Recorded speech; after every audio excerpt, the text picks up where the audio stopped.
জীবনে পথ চলায় অনুপ্রেরণার শক্তি। জীবন একটি চলমান নদীর মতো, কখনো এটি শান্ত ও মনোরম, আবার কখনো এটি কঠিন ও দুরন্ত স্রোতের মতো।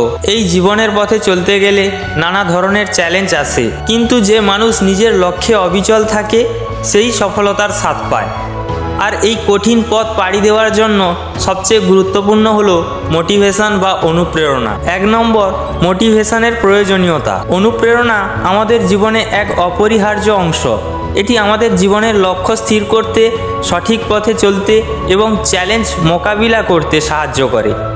যখন আমরা হতাশ হই, আত্মবিশ্বাস হারাই, তখন মোটিভেশন আমাদের আবার শক্তি যোগায় এবং সামনের দিকে এগিয়ে যেতে উদ্ধত করে। 2 নম্বর, সফলতার জন্য মোটিভেশন কিভাবে কাজ করে। সফলতার জন্য পরিশ্রম ও ধৈর্য একান্ত প্রয়োজন, কিন্তু শুধু পরিশ্রম করলেই হবে না, এর সাথে চাই সঠিক দিক নির্দেশনা ও অনুপ্রেরণা। কিছু গুরুত্বপূর্ণ উপায় যেভাবে মোটিভেশন আমাদের সফলতার দিকে এগিয়ে নিয়ে যেতে সাহায্য করে। স্পষ্ট লক্ষ্য নির্ধারণ করা।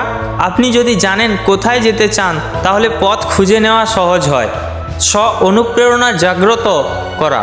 নিজের লক্ষ্য সম্পর্কে সবসময় ইতিবাচক চিন্তা করুন। সফল ব্যক্তিদের জীবন থেকে শিক্ষা নেওয়া। যারা জীবনে বড় কিছু অর্জন করেছেন তাদের গল্প পড়ুন বা শুনুন। নিয়মিত চ্যালেঞ্জ নেওয়া। প্রতিদিন নিজেকে নতুন কিছু শেখানোর চেষ্টা করুন। 3 নম্বর, আত্মনিয়ন্ত্রণ ও ধৈর্যের শক্তি। সফল হতে হলে আত্মনিয়ন্ত্রণ ও ধৈর্য দরকার। আপনি যদি সহজেই হাল ছেড়ে দেন, তাহলে লক্ষ্য অর্জন সম্ভব হবে না। এজন্য ধৈর্য ধরে কাজ করে যেতে হবে এবং বাধাগুলোকে শেখার সুযোগ হিসেবে নিতে হবে।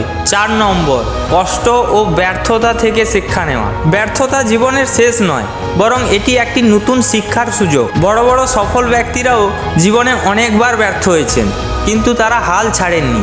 উদাহরণস্বরূপ থমাস এডিসন 10,000 বার ব্যর্থ হয়ে অবশেষে বৈদ্যুতিক বাল্ব আবিষ্কার করেছিলেন। 5 নম্বর, নিজের ওপর বিশ্বাস রাখা। নিজের প্রতি বিশ্বাস থাকলে কোনো কিছুই অসম্ভব নয়।